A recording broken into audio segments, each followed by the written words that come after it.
slide ke-12 yang contoh fungsi kontinu tetapi tidak terturunkan. Contoh fungsi kontinu tapi tidak terturunkan. Nah ya Pak, Ini slide nomor? Yang nomor 2 Pak, yang X sama dengan 1. Kan itu kan F inverse 1 kan segini Pak linknya. Nah terus kenapa bisa jadi 1 per gitu Pak? Tunggu ya, saya share dulu materinya ya. Baik Pak.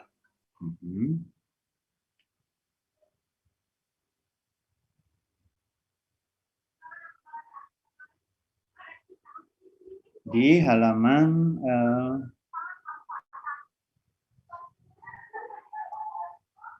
yang mana? Yang slide 12 Pak. 12, slide 12. Ini slide berapa ini? Kasih tahu saya di bagian mana ya? Kecepatan sudah. Sudah Pak. Ini 12 yang mana 12? Enggak yang sebelum grafik nomor tadi Pak. Sebelum grafik yang terakhir. Sebelum ini? Bukan. Lagi Pak. Ini? Iya, lagi. Bukan Pak. Bukan Pak. Ini? Nah ya Pak.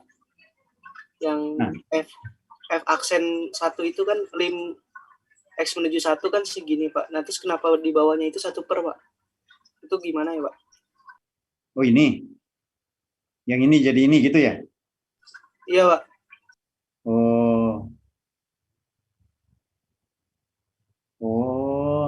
Tunggu ya. Ini ya. Akar pangkat 3 ini bagi X min 1. Ini kan X min 1 pangkat sepertiga yang di ini kan. Jadi ini ya, saya ini kan fokusnya ya. Ini ya bagian ini ya. Kenapa kok begini gitu ya? Iya Pak. Oke, kita pindahin dulu. Oke. Ini kan yang atas itu ya. Ini kan X min 1 pangkat sepertiga kan. Ya. Dibagi X min 1. Nah, X min 1 itu sama dengan apa? Ini kan bisa sama dengan X min 1 pangkat sepertiga dibagi apa nih? Pangkat 1 Pak. X min 1 pangkat 3 sepertiga kan gitu. Gitu ya? Iya Pak. Nah kan pangkatnya kan udah sama. X pangkat sepertiganya. Jadi X min 1 dibagi X min 1 pangkat 3 berapa? Ini kan. Kemudian dicoret-coret. Yang ini dicoret. Yang ini dicoret. Ini jadi berapa pangkatnya? Jadi 2 kan? 2. Ya kan. Jadi hasilnya apa? 1 per X min 1 kuadrat pangkat sepertiga kan gitu. Kan jadi apa nih? Akar pangkat 3 kan? Akar pangkat 3 dari ini kan? Akar pangkat 3 dari ini kan? X min 1 kuadrat gitu. Paham? Paham Pak. Terima kasih Pak. Ya, itu cuman memudahkan aljabar saja itu. Ada lagi yang lain tentang konsep? Yang lain ada mengerti kenapa misalkan turunan dari kiri, dari kanan, segala macam. Ini misalkan semuanya udah oke konsepnya? Oke, mungkin saya liatin dari awal. Saya izin bertanya Pak. Oke, ya. Silakan. Siapa? Saya ingin bertanya yang ini Pak, yang turunan sebagai fungsi di slide nomor 10. Untuk yang poin A, itu kok bisa jadi 1 per? Turunan sebagai fungsi ya. Ini ya. Slide yang ini? Yang ini? Yang bawahnya lagi Pak, yang contohnya. Iya, yang itu yang poin A. Kenapa jadi 1 per 1/2 akar X saya masih kurang paham, Pak. 1/2 akar X ini. Kenapa nilainya kok jadi Iya. begini gitu ya? Iya, Itu saya masih maksudnya? kurang paham, Pak. Oh, coba lihat nih, ya, baik-baik nih. F aksen X sesuai dengan definisi limit ya. Ini kan limit dari set menuju X, akar set dikurangi karena fungsinya kan begini kan. Jadi ini dulu apa? Kalau fx sama dengan akar x gitu, f aksen x itu apa gitu dulu ya. Ya itu dulu prinsipnya. Jadi saya inikan dulu ya. Fx sama dengan akar x. Jadi f aksen x itu sama dengan limit set menuju x dari f set dikurangi fx dibagi set min x. Itu definisinya. Set min x. Oke? Paham sampai di sini konsep ini? Paham, Pak. Paham. Oke. Nah, kemudian dari sini kan karena fx sama dengan akar x, f set jadi akar set kan gitu. Jadi akar set dikurangi akar x dibagi set min x. Nah, kemudian kita menyelesaikan fungsi ini kan. Limit ini gitu. Nah, biasa kan kita masukkan dulu nilainya kan. Set diganti dengan x. Jadi akar x dikurangi akar x kan 0. Kemudian di sini x dikurangi x jadi 0. Jadi ketemu 0 per 0 kan. Biasa kalau di limit, kalau ketemu 0 per 0 kan sebenarnya itu bukan 0 beneran kan. Jadi bilangan yang sangat kecil dibagi bilangan yang sangat kecil yang lain. Makanya di sini karena fungsi nilainya di atas 0 di bawah 0, kita gunakan manipulasi aljabar supaya faktor ini nanti hilang gitu. Set min x yang membuat 0 itu jadi hilang gitu. Gimana caranya? Nah, saya kalikan dengan yang ini, plusnya gitu. Artinya saya kalikan dengan 1. Nah, dengan mengalikan 1 kan sebenarnya ini nggak berubah kan?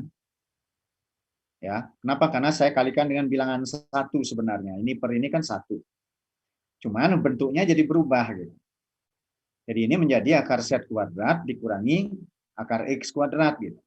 Hasilnya kan set min x yang atas ya. Set min x. Nah,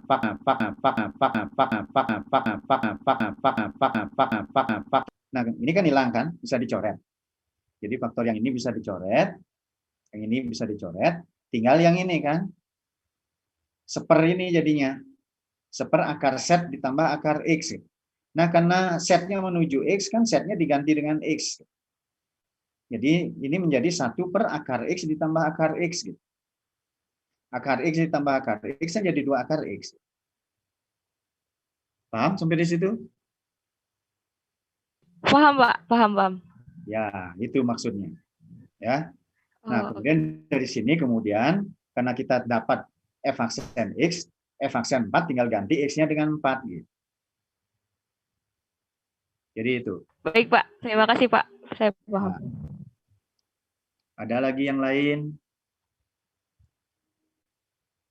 Kita ini dulu apa namanya? Bagian-bagian yang kuliah dulu yang mungkin belum jelas atau kalau ada yang merasa belum jelas nggak ngerti sama sekali kasih tahu nanti saya jelaskan gitu. Bahkan mungkin bagian yang benar-benar mungkin bagi yang lain mungkin itu gampang gitu tapi kalau bagi kamu masih belum juga jelas mending dibilang sekarang gitu biar ngerti benar gitu konsepnya. Jangan sampai cuman menduga-duga gitu. Apalagi sampai menghafal, jangan. Di matematik ngapal itu repot nanti. Soalnya diubah, Anda langsung bingung. Ada lagi yang lain?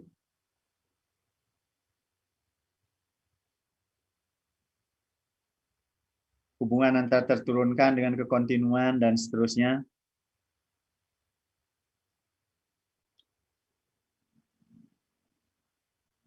Oke, saya liatin dari awal ya. Mungkin nanti kalian akan ini dari awal bagian mana yang kira-kira kalau misalkan ada yang belum dimengerti, tolong kasih tahu ke saya. Nah Ini mulai dari turunan itu apa saja sih yang terkait dengan turunan? Banyak bidang ilmu yang lain yang mencakup turunan ya. Gradien garis itu turunan. Kalau kita melihat kecepatan sesaat di fisika itu juga turunan. Biaya marginal kalau di bidang ekonomi ya. Kalau misalkan di bidang produksi itu biaya marginal itu juga itu masalah turunan.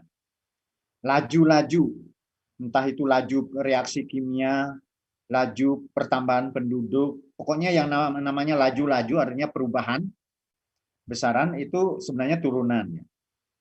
Laju peluruhan bahan radioaktif itu juga turunan sebenarnya, itu konsep turunan ya.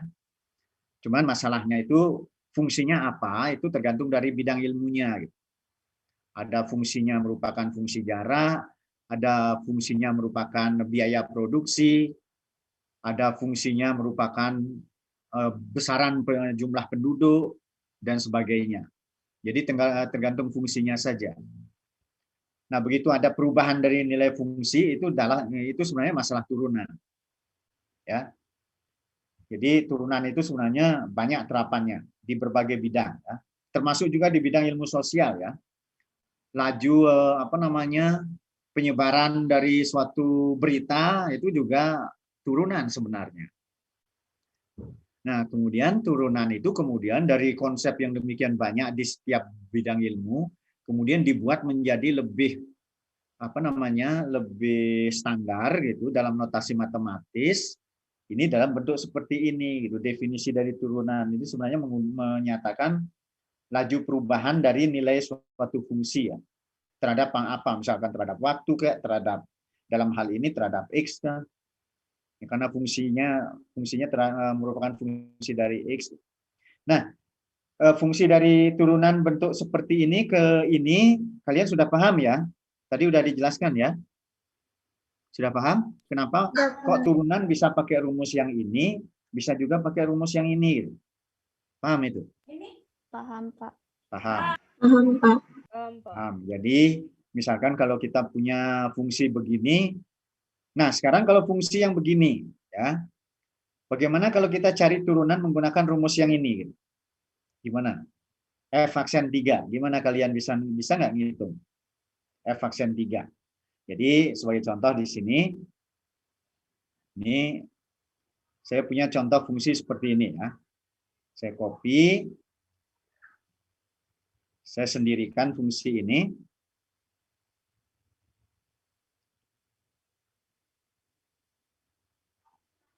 Di sini. Cari menggunakan, kalau tadi kan kita punya rumus F, kita punya rumus turunan itu adalah begini ya. F aksen 3 ini sama dengan limit H menuju 0, F3 ditambah H dikurangi F3 dibagi H, kan gitu ya. Ini sudah dikerjakan. Kemudian bisa juga menggunakan rumus F aksen 3 itu sama dengan apa tadi? Limit X menuju 3 gitu ya. Dari Fx min F3 dibagi X min 3. Bisa menggunakan rumus ini. Nah, kalau yang ini tadi sudah. Ini tadi sudah diberikan dalam contoh ya. Sudah diberi dalam contoh.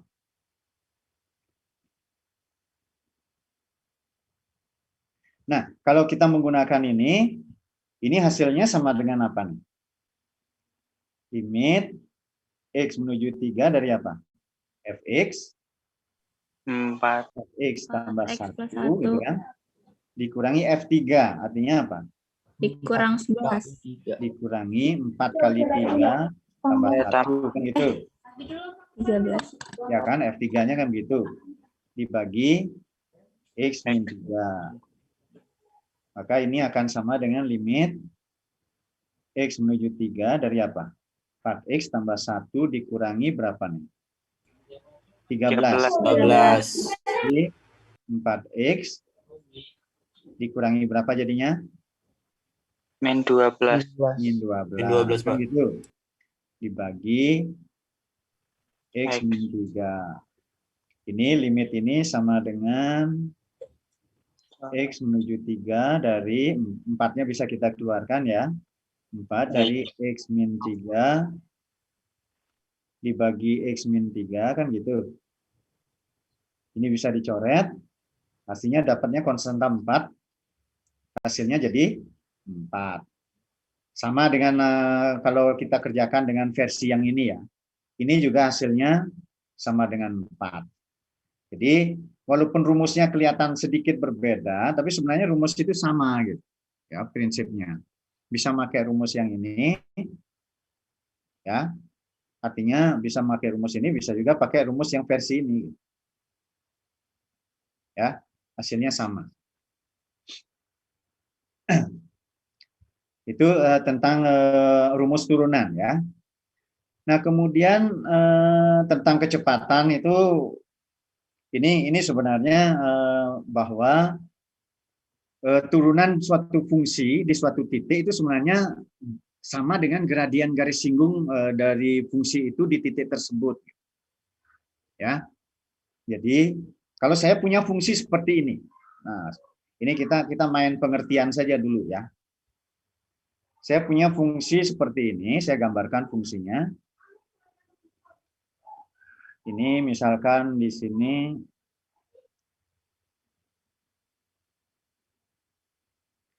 ini di 0, 1, 2, 3, 4, 5, 6 dan seterusnya ya. 7, 8. Ini 1, 2, 3, 4. Misalkan saya punya fungsi tadi dia di sini ada. Di 3 dia ada di sini, misalkan. Di 5 dia ada di sini. Ini. Kemudian dia ke sini, kemudian dia di 3. Ini kemudian seperti ini. Oke, saya bikin fungsinya dulu. Misalkan fungsinya seperti ini.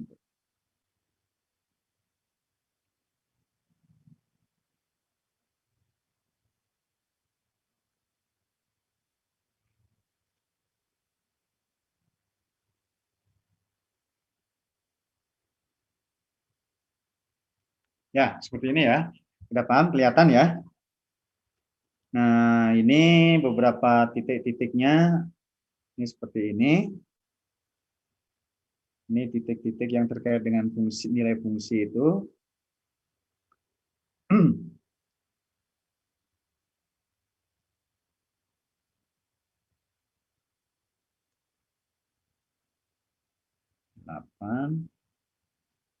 Ini 1 ya, ini nilainya, sorry.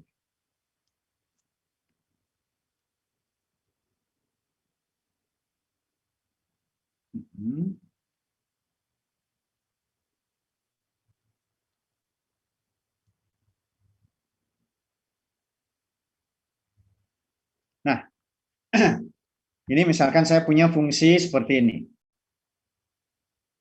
Y sama dengan Fx. Paham ya? Ini terkait dengan turunan fungsi. Sekarang kalau saya tanya,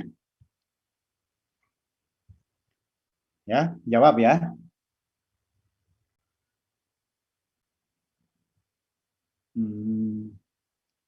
F aksen 2 sama dengan berapa?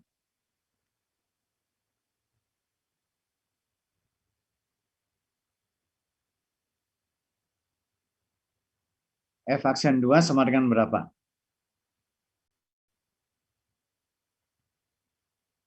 Kalian udah belajar tentang garis singgung?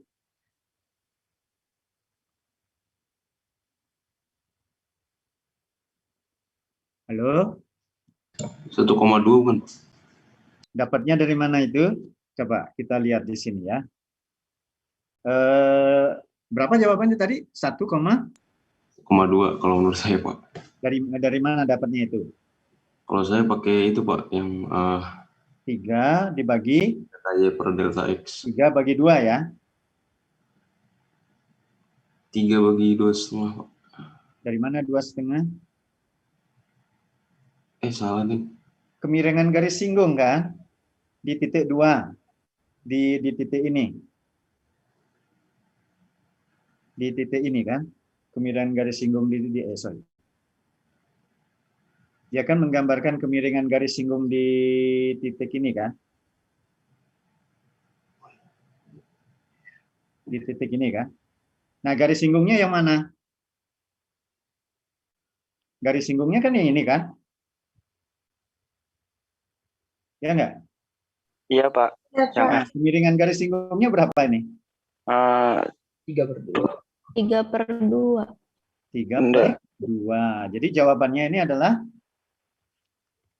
3/2. Oke. Jadi kalau saya tanya misalkan, F aksen dari 2,5 berapa? 3/2. Per 2 juga. 3/2 juga. Jadi jangan bingung ya. Pokoknya titik-titik yang ada di sini,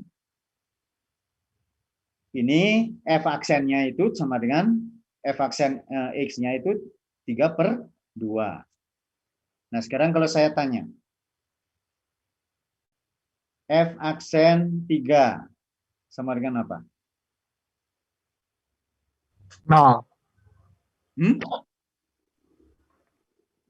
Tidak ada. Tadi masih ingat nggak yang titik-titik yang titik apa yang disebut yang turunannya tidak ada itu, masih ingat nggak? Titik pojok. Coba lihat titik-titik yang turunannya tidak ada di mana tuh?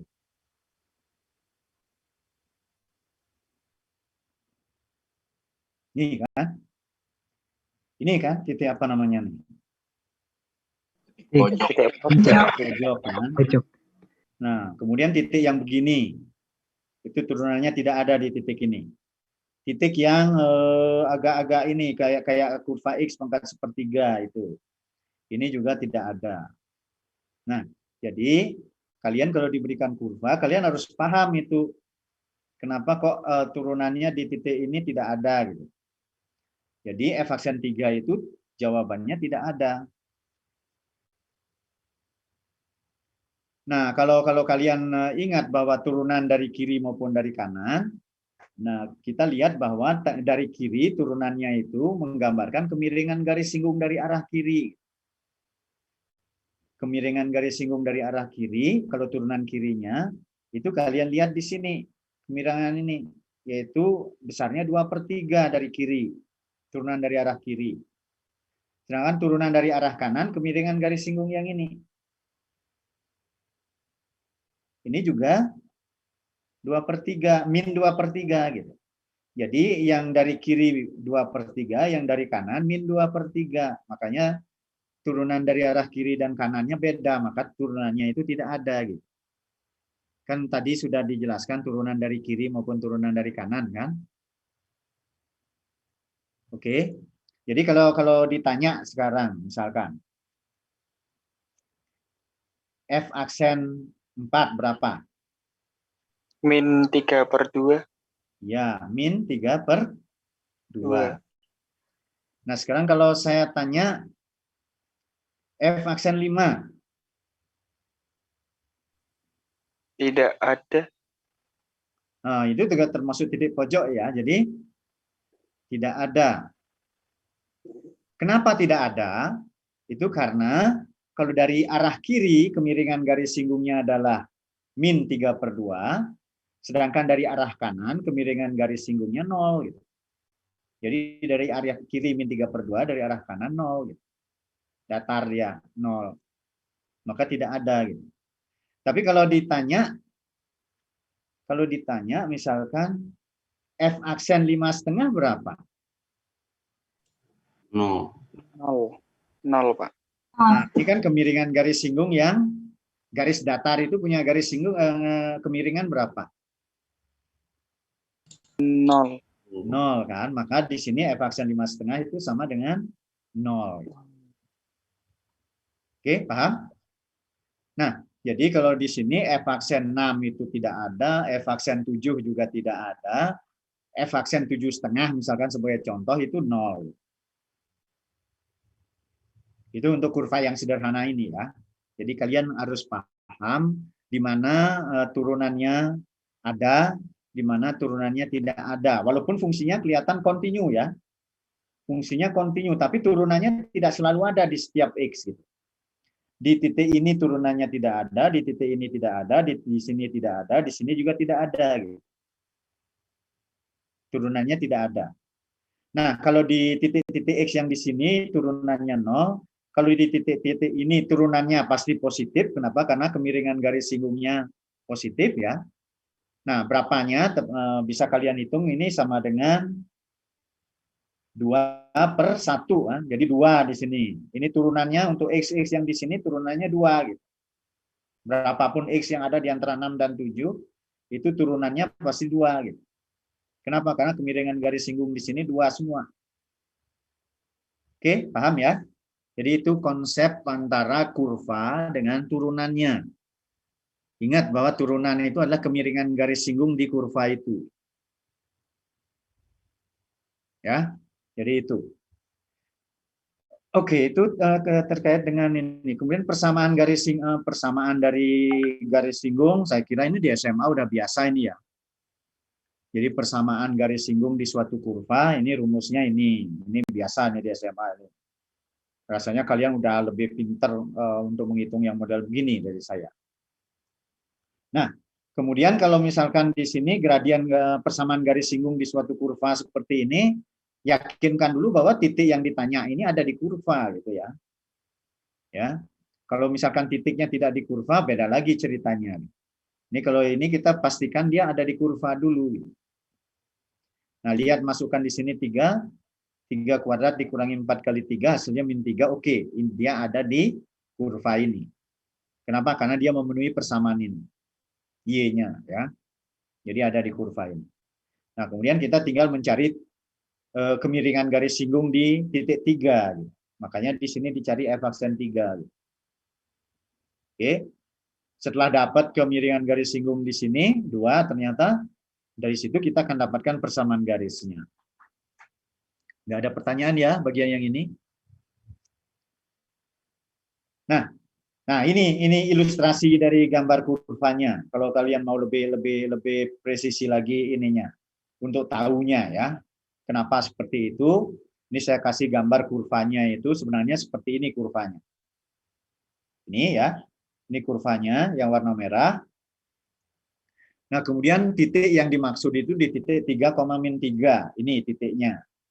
Nih. Nah, kemudian kalian diminta mencari persamaan garis singgung yang ini, yang melewati titik ini, melalui titik ini. Nah, persamaan garis singgung ini seperti apa persamaannya? Nah, kita lihat di sini gradiennya itu katanya 2. Gitu. Nah, tinggal masukkan aja angkanya. Oh, ini persamaannya adalah 2x min 9. Jadi Y sama dengan 2x min 9 ini. Jadi itu yang dimaksud ya. Nah, kemudian garis singgung kecepatan sesaat. Nah, nanti ada konsep kecepatan rata-rata, ada konsep kecepatan sesaat ya. Di mana kalau kecepatan sesaat itu T-nya, delta T-nya itu menuju 0. Artinya sangat sempit ya waktunya. Jadi antara T dengan T plus H-nya hanya menuju 0. Jadi itu yang kita sebut sebagai kecepatan sesaat. Ini. Kemudian turunan kiri, turunan kanan, definisi dari turunan kiri, turunan kanan ya. Nah, turunan itu ada jika dan hanya jika turunan kiri sama dengan turunan kanan. Ini kenapa kita harus menghitung turunan kiri, turunan kanan? Itu kalau kita menghitung turunan dari fungsi yang berubah. Di suatu titik definisi fungsinya berubah. Gitu. Itu mau nggak mau kita harus menghitung turunan dari kiri maupun turunan dari kanannya. Gitu. Ya. Contoh fungsi yang berubah itu yang paling gampang itu ya. Definisi fungsi yang berubah itu adalah contohnya seperti ini. Jadi misalkan fx sama dengan nilai mutlak x. Gitu. Ini definisi fungsinya berubah dia. Ini yaitu sama dengan apa? X kalau X lebih besar sama dengan 0 kan gitu. Min X kalau X kurang dari 0. Jadi perhatikan bahwa dalam bentuk ini fungsinya berubah definisinya. Di sebelah kanan 0x, di sebelah kiri 0 min x. Nah ini nggak bisa dihitung langsung dengan rumus turunan biasa, makanya dihitung turunan kiri maupun turunan kanan. Tapi untuk itu ada teorema yang harus dipenuhi. Di titik 0 fungsi itu harus kontinu. Dan memang fungsi ini kontinu di 0. Kenapa? Karena limitnya sama dengan nilai fungsi di 0. Gitu. Jadi fungsi ini kontinu di 0. Kurva dari fungsi ini, ya, kurva dari fungsi ini kalau kita gambarkan kurvanya itu bentuknya seperti ini.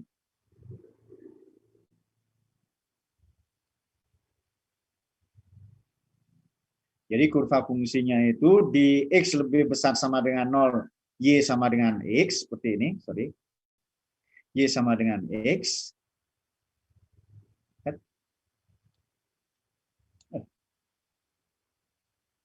Y sama dengan X. Di sebelah kiri 0, Y sama dengan min X. Y sama dengan min X. Ya, beginilah.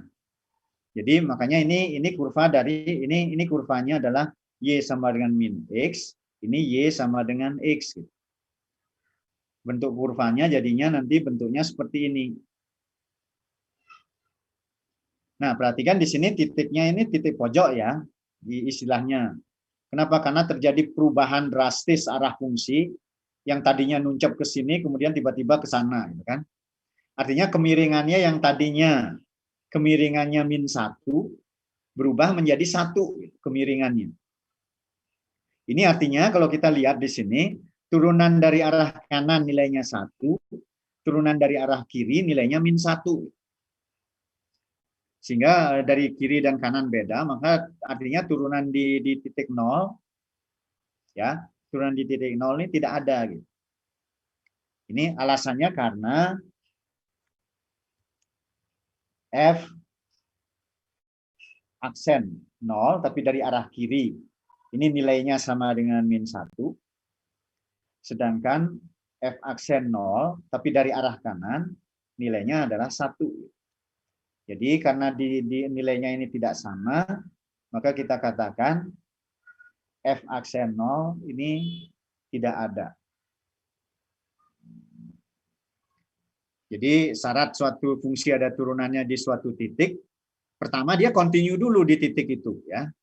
Kalau dia tidak kontinu di titik itu, tadi sudah dijelaskan, jadi syarat perlu untuk kontinu di suatu titik itu adalah dia harus, syarat perlu untuk terturunkan di suatu titik itu adalah dia harus kontinu di titik itu. Jadi untuk bisa terturunkan dia harus kontinu gitu. Perlu itu dia kontinu. Jadi kalau misalkan dia nggak kontinu di situ pasti tidak terturunkan di situ. Jadi ingat kalau Anda harus mengecek apakah di suatu titik itu terturunkan atau tidak, cek dulu dia kekontinuannya. Kalau dia ternyata tidak kontinu di titik itu, ya udah nggak usah dilanjutin. Artinya dia tidak terturunkan di situ. Nah, tapi kalau misalkan ternyata di titik itu fungsi itu kontinu, contohnya di sini, ini ternyata di titik 0 fungsinya kontinu. Nah, baru dilanjutkan dengan mencari turunan kiri dan turunan kanan. Nah, kalau turunan kiri dan turunan kanannya ternyata beda, artinya dia tidak terturunkan di situ. Tapi kalau turunan kiri dan kanannya sama, maka kita sebut nilai-nilai itulah turunan dari di titik tersebut. Jadi nilai limit itulah. Oke, jadi itu jadi untuk sekali lagi kalau kita diminta untuk mengecek apakah di suatu titik fungsi itu terturunkan atau tidak, tahap pertama cek dulu apakah fungsi itu di titik itu kontinu. Karena itu merupakan syarat perlunya. Nah, seandainya ternyata fungsi itu tidak kontinu, otomatis langsung simpulkan fungsi itu tidak terturunkan di titik itu. Nah, kalau misalkan syarat perlunya yaitu kekontinuan dipenuhi, nah kalian harus lanjutkan, cari limit kiri, limit kanan turunannya. Nah, kalau limit kiri dan limit kanan turunannya itu ternyata sama, baru turunannya ada, yaitu sebesar limit itu. Paham sampai di situ? Izin Halo? bertanya, Pak. Nah, Kalau misalnya grafiknya itu yang semisal X kuadrat gitu, Pak. Nah, itu kan maksudnya ada turunan sama dengan 0, bukan ya, Pak? Kalau misalnya gitu.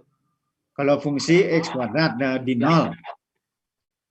Ya, kalau yang itu ya, ini contohnya ya. Misalkan, tunggu. Fx sama dengan X kuadrat gitu ya. Iya, Pak. Kemudian ditanya f aksen 0 ada nggak gitu ya? Gitu. Iya, seperti itu, Pak. Jadi kalian kan udah tahu kan gambar fungsi X kuadrat ya. Jadi nggak perlu saya gambarkan ya. Oke. Nah, f aksen 0. Nah, pertama kalau seperti ini pakai definisi saja f aksen 0. Kenapa? Karena di 0 itu kan tidak terjadi perubahan definisi fungsi ya. Fungsinya tetap X kuadrat mau di kiri maupun di kanan dari 0, fungsi itu tetap X kuadrat gitu ya.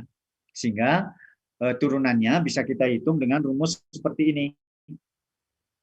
F aksen 0 ini sama dengan limit apa yang bisa ini. Kalau saya pakai H menuju 0, apa? F, ayo. X plus tambah H. 0 plus H. 0 tambah H dikurangi F F0 dibagi H. Bisa pakai rumus ini ya. Bisa pakai rumus ini. Ya, oke lah, pakai rumus ini sama dengan berapa?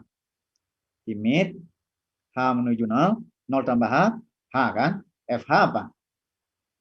H kuadrat. H kuadrat dikurangi F0. 0. 0 dibagi H. Kan gitu. Ya. Kemudian H-nya bisa dicoret kan? Iya, Limit H menuju 0, H. Hasilnya? 0. 0. Artinya apa? F aksen 0 sama dengan 0. Nah, bisa juga pakai rumus yang satu lagi ya. Salah satu pilih, boleh yang mana saja. Kalau rumus yang satu, F aksen 0 sama dengan apa? Limit X menuju 0 dari apa? F Fx dikurangi 0 F0 dibagi X kurang 0. X kurang 0. X min 0 kan gitu. X min A, A-nya 0 kan? Ini kan? Ini sama dengan apa? Limit X menuju 0, Fx itu apa? X kuadrat dikurangi F0, 0 kuadrat dibagi X min 0. Jadi ini juga sama dengan limit X menuju 0 dari X kuadrat dibagi X. Jadi X hasilnya 0 sama. Ya. Jadi kalau benar ngitungnya sama hasilnya. Yang mana aja boleh. Salah satu aja dipilih. Nah, di sini kalian nggak perlu ngitung limit kiri, limit kanan dari turunan ya. Kenapa? Karena definisinya sama gitu. Di sebelah kiri maupun di sebelah kanan. Nah, kalian perlu menghitung turunan kiri, turunan kanan kalau definisi fungsinya beda di kiri maupun di kanan dari titik tersebut. Makanya perlu kita ngitung turunan kiri, turunan kanan. Tapi kalau fungsinya sama, ya langsung aja pakai dari definisi definisi turunan secara umum dulu. Itu pakai rumusnya. Nah, oke, itu. Ada lagi? Nah, di sini tentu di titik 0 kan kalian udah tahu kurvanya ya. Seperti apa kurva dari X kuadrat. Di sini kalau kita lihat kurva dari X kuadrat. Kurva dari X kuadrat kan dia tidak lancip di sini. Di nolnya kan dia tidak lancip.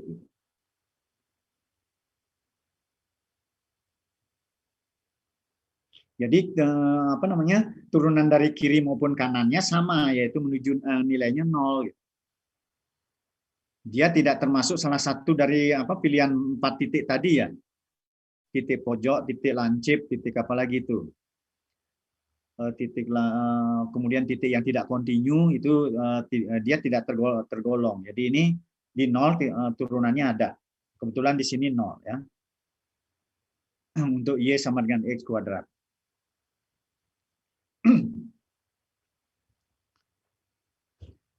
Ada lagi yang lain? Nah, di sini kan diketahui fungsi. Nah, perhatikan di sini. Nah, ini sebagai contoh ilustrasi. Nah, kenapa di sini mesti ada turunan kiri kanan? Ini karena fungsinya beda definisinya di titik 1. Juga di titik 3 gitu. Di sebelah kirinya begini, di sebelah kanan dari 3 begini gitu. Makanya untuk mencari turunannya kita perlu melihat turunan kiri, turunan kanan. Tapi sebenarnya untuk di 3 sebagai contoh di sini, kita sebenarnya nggak perlu menghitung nilai turunan kiri, turunan kanan, walaupun bisa dihitung nilainya. Kenapa? Gitu. Di 3 itu turunannya otomatis tidak ada. Gitu. Di 3 ini. Kenapa turunannya tidak ada? Karena di 3 itu fungsi itu nggak kontinu. Coba lihat ke nilai fungsi di sebelah kiri 3 berapa. Sebelah kiri 3 berapa limitnya? 5. 5. Sebelah kanannya berapa? 10. 10. Antara 5 dan 10 ada loncatan fungsi kan? Jadi Iya. otomatis fungsi itu nggak kontinu di 3 gitu. Jadi otomatis jawabannya di 3 F aksen 3 pasti nggak ada. Walaupun di sini disimpulkan tak ada dengan capek-capek menghitung turunan kiri maupun turunan kanan ya. Sebenarnya nggak perlu menghitung turunan kiri turunan kanan untuk menghitung F aksen 3 gitu. Kenapa? Karena dia syarat terturunkan nggak dipenuhi gitu. Jadi otomatis karena dia tidak kontinu di 3, dia pasti ini nggak ada gitu. Nggak perlu menghitung turunan kiri turunan kanan sebenarnya. Tapi ini karena untuk pelajaran dihitung juga gitu. Gimana sih cara ngitung turunan kiri kalau begini, turunan kanan kalau begini gitu. Tapi kalau misalkan ditanya nanti, apakah di 3 terturunkan atau tidak, kalian cek aja dulu dia kontinu atau enggak. Begitu dia enggak kontinu, pasti jawabannya dia tidak terturunkan di 3 gitu. Karena teorema membilang begitu. Nah, kalau di 1, kalau kita lihat coba di 1 kontinu enggak dia? Kontinu, Pak.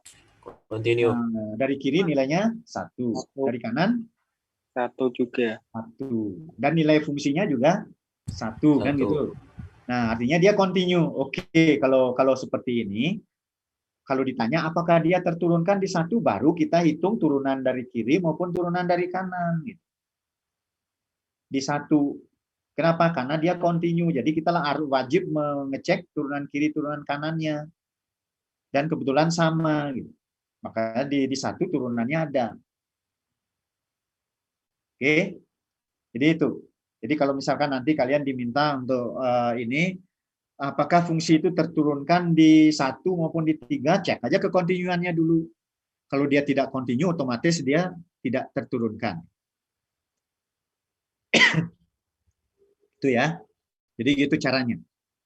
Kecuali kalau memang diminta untuk menghitung turunan kiri dan turunan kanan. Kecuali itu dimintanya. Tapi kalau ditanya apakah terturunkan di 3, cek dulu ke kontinuan. Kalau dia tidak kontinu, langsung otomatis tidak terturunkan. Tapi kalau dia kontinu, nah baru Anda wajib melanjutkan ke turunan kiri maupun turunan kanan. Kemudian kalau kebetulan kiri kanannya sama, oh artinya turunan di situ ada. Tapi kalau kiri kanannya berbeda, artinya turunan di situ tidak ada. Oke, jadi itu.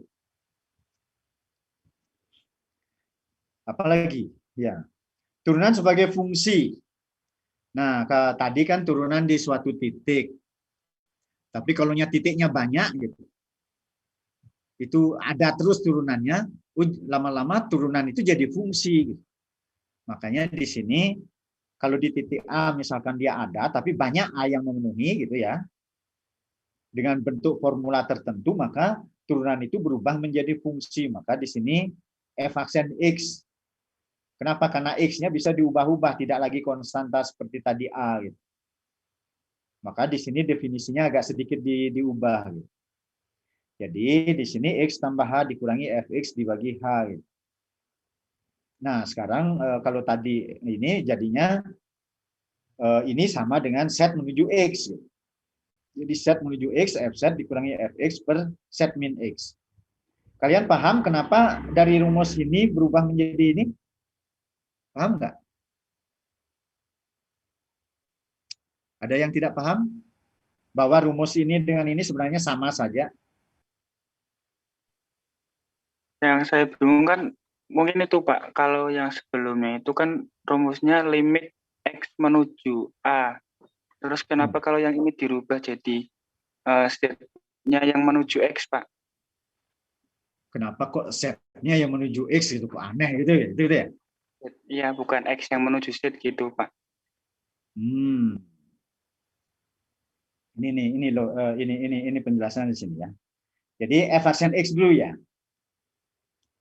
Nih.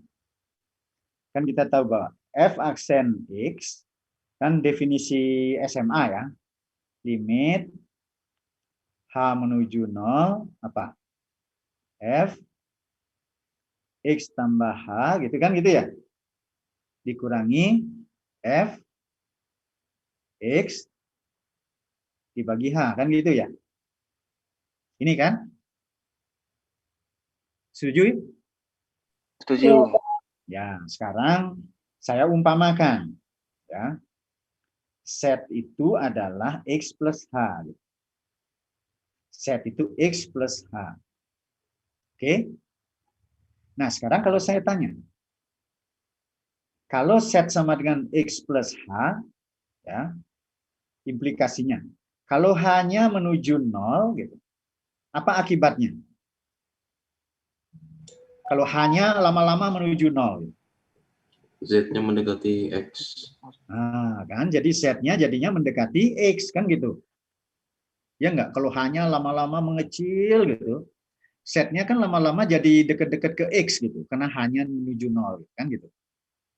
Makanya rumus ini bisa berubah menjadi apa?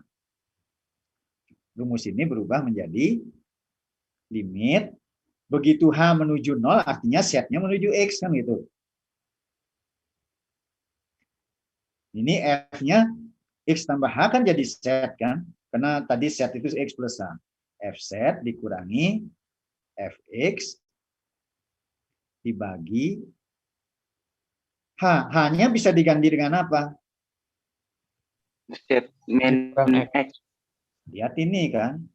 Iya. Set sama dengan X tambah H. Artinya H-nya bisa diganti dengan set min X. Gitu loh. Ini kan. Sama aja jadinya kan. Makanya bentuk ini ya. Bentuk ini sami mawon. Kalau orang bilang sami mawon dengan bentuk yang ini. Hanya tampilannya aja beda gitu. Sebenarnya sama gitu. Oke. Paham? Tadi yang bertanya siapa? Paham. Nah, itu.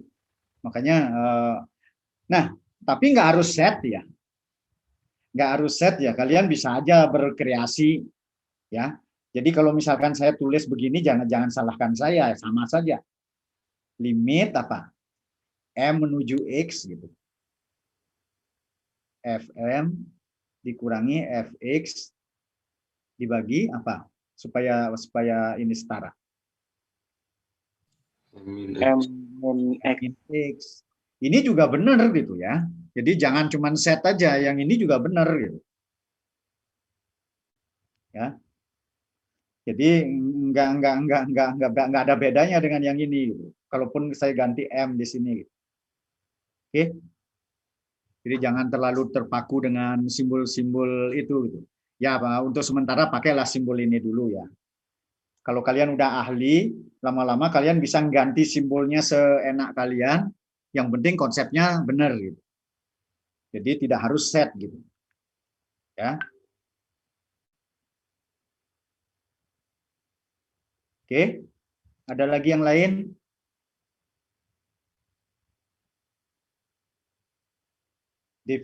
Apa namanya, selang di mana dia terturunkan, biasanya selang di mana fungsi terturunkan itu biasanya merupakan bagian himpunan bagian dari daerah fungsi ya.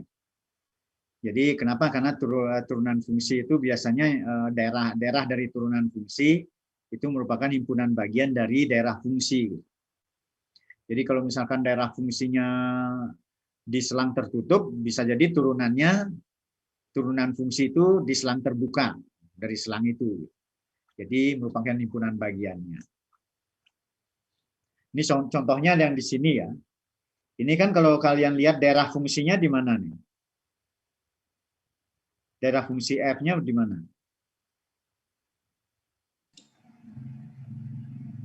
Coba masih ingat nggak daerah fungsi F ini berapa nih? 1 sampai 1. Selang tertutup kan? Iya, Pak. Ya, selang tertutup. Sedangkan terturunkannya di selang terbuka. Kenapa? Karena turunan di -1 dan 1-nya tidak ada gitu. Maka di sini dia terturunkan hanya di selang terbuka -1, 1, bukan di selang tertutup ya dalam hal ini. Oke, jadi itu. Kenapa? Karena di -1 dan di 1 turunannya tidak ada gitu.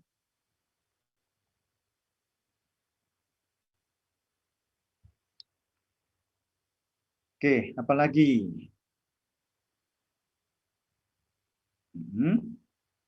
Ini kemudian notasi turunan dan kekontinuan tadi saya udah bilang. Sekali lagi ini. Kalau suatu fungsi terturunkan di suatu titik, pertanyaan saya, apakah fungsi itu kontinu di titik itu? Continue. Continue pasti. Yakin? Yakin. Yakin, Pak. Ya, pasti kontinu.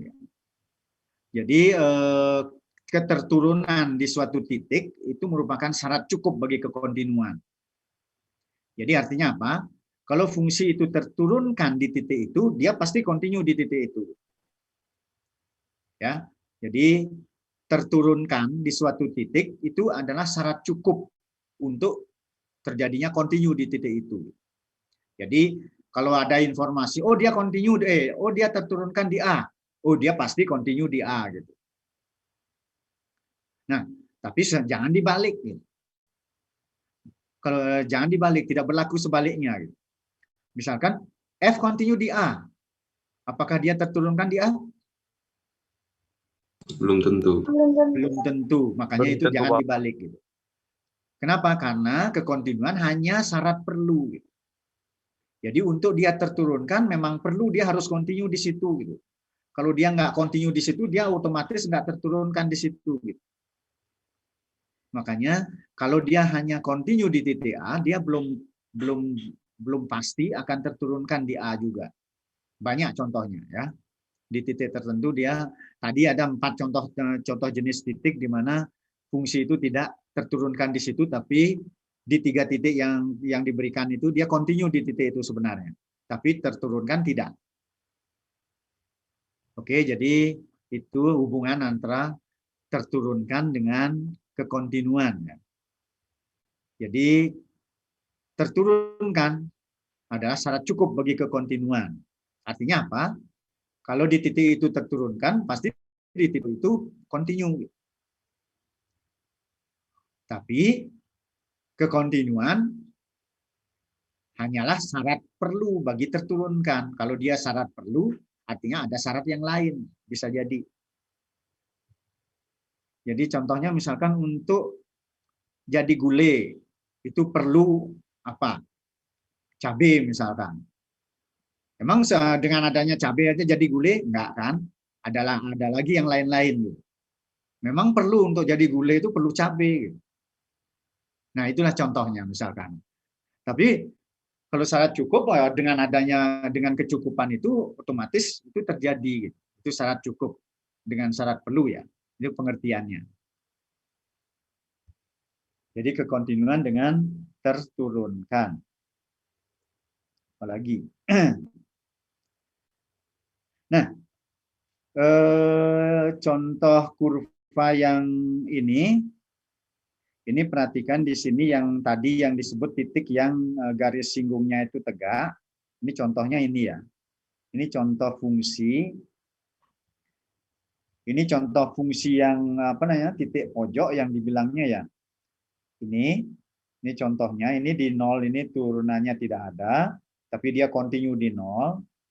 Ini contohnya. Kalau yang di titik sini ini 0. Ini dia juga continue di titik ini ya. Dia continue tapi garis singgungnya itu tegak gitu. Kemiringan garis singgungnya itu boleh dikatakan itu karena delta Y dibagi ini, kemiringan garis singgungnya itu menuju tak hingga, jadi sangat ini besar menuju ini karena tegak ya garis singgungnya. Nah, kalau begini, ini karena turunannya itu kan ini dikatakan tidak limitnya tidak ada kan. Jadi kalau limit suatu fungsi ternyata sangat besar nilainya menuju tak hingga, limit itu dikatakan tidak ada. Maka di sini f aksen 1 ini tidak ada, ya bukan tak hingga. Tapi sebenarnya tidak ada, artinya f tidak terturunkan di 1. Kenapa? Karena ini bukan lambang bilangan. Ini lambang sangat besar tak terbatas. Jadi artinya tidak ada bilangan yang memenuhi itu. Oke, jadi itu. Apalagi?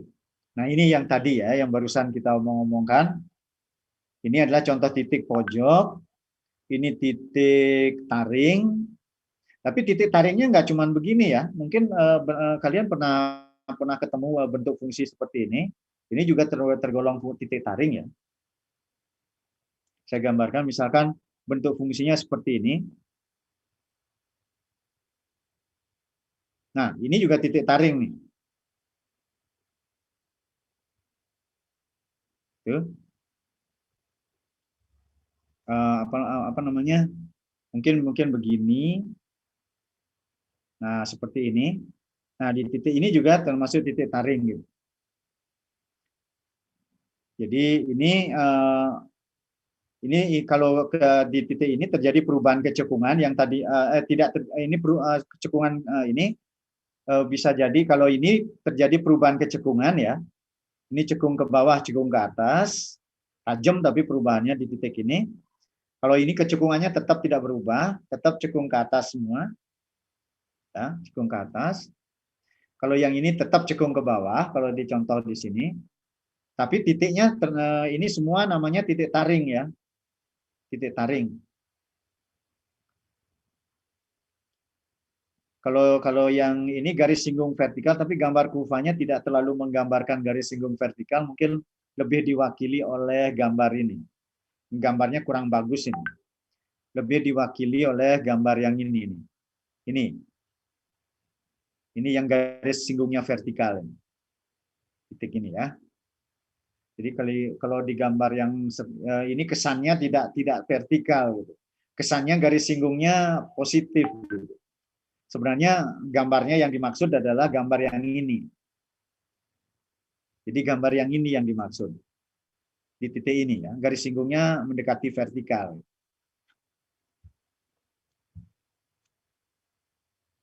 Ya, yang ini ya. Yang ini nih agak sedikit dikoreksi gambarnya. Kurang terlalu ini kesannya garis singgungnya begini gitu. Nanti kalian berpikir loh kok ini dibilang vertikal gitu. Enggak. Ini maksudnya yang ini gambarnya yang dimaksud. Sebenarnya gambar yang dimaksud itu adalah yang ini. Paham ya? Jadi jangan sampai kebingungan nanti mana garis singgung yang vertikal.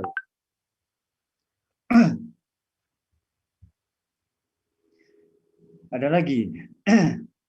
Oh, ini langsung tugas kelompok ya. Oke, ini tinggal kalian kerjakan saja, tapi di sini udah ini pengerjaannya. Pengerjaannya nanti katanya paket 1, kelompok 1, 2, paket 2, 3, 4 dan seterusnya ya. Sesuaikan aja dengan suruhan yang ada di video ya. Nggak apa-apa sedikit berubah. Jadi tidak seperti yang biasanya kita lakukan karena sudah diberikan tugas kelompoknya seperti itu, kerjain aja seperti itu. Jadi sekali lagi paket 1 kelompok 1 2, paket 2 2 3, paket 3 apa 1 2 3 4 5 6 ya, paket 3. Paket 4 itu 7 8, paket 5 itu 9 10. Itu ya. Oke, ada yang ditanyakan sebelum saya akhiri perkuliahan kita? Oke, kelihatannya tidak ada lagi yang bertanya ya. Jadi kalau demikian, mudah-mudahan kalian paham dengan materi hari ini. Saya tutup kuliah kita hari ini. Selamat sore, selamat beristirahat. Kemudian lanjut dengan belajar, mungkin yang suka belajar malam dan seterusnya. Oke, kita akhiri sampai di sini. Terima kasih, Pak. Terima kasih, Pak. Terima kasih, Pak. Sehat selalu, Pak. Terima kasih, Pak. Terima kasih, Pak. Sehat selalu, Pak. Kuisnya itu nanti akan diumumkan. Belum pasti waktunya ya. Karena ada waktu kita praktikum yang ketinggalan ya gara-gara hari raya itu. Jadi waktu untuk kuis itu belum dipastikan. Tapi tunggu saja nanti ininya ya. Apa namanya kepastiannya. Itu direncanakan waktu kuisnya itu bersama-sama. Untuk semua kelompok direncanakan. Supaya tidak ada yang saling tanya gitu maksudnya gitu. Oke, itu saja. Nanti tunggu saja beritanya ya. Baik, Pak. Terima kasih, Pak. Baik, Pak. Terima kasih, Pak. Baik, Pak.